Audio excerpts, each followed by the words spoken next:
প্রায় 40 বছর পর এই সরিষার ক্ষেতে খাইতে আসা। এখানে আমি 40 বছর আগে গ্রামে যখন ছিলাম এরকম পরিবেশে মাঠে লেবারদের সঙ্গে খাওয়া দাওয়া করতাম।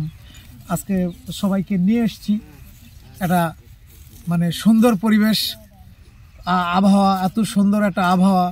সরিষার ক্ষেতে মানে সরিষা প্রেমী বলা যায়। সরিষার ক্ষেতে মাঠের মধ্যে খাওয়ার একটা মজাই আলাদা।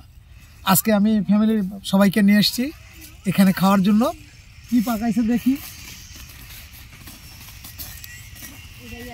কি পাক হয়েছে দেখাও। বাহ, এত সুন্দর মুরগির বিরিয়ানি। বিশাল সরিষার ক্ষেত, মাঠে বিস্তীর্ণ এলাকা জুড়ে সরিষা।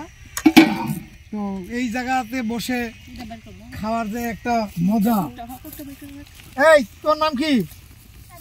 ও বাবা, সাজ্জাদ আসছে। এই তোমার নাম কি? তাসকিয়া। তোমরা কোথা থেকে এসছো? নওগাঁ। তুমি? সেম। তো অনেক সুন্দর পরিবেশ। এখন খাবার শুরু করবে। খাবার পরিবেশন হচ্ছে। কেমন লাগছে তোমাদের? হ্যাঁ, অনেক ভালো লাগছে। এর আগে এরকম খাওয়া কখনো হয়েছে পরিবেশে? কোথায়?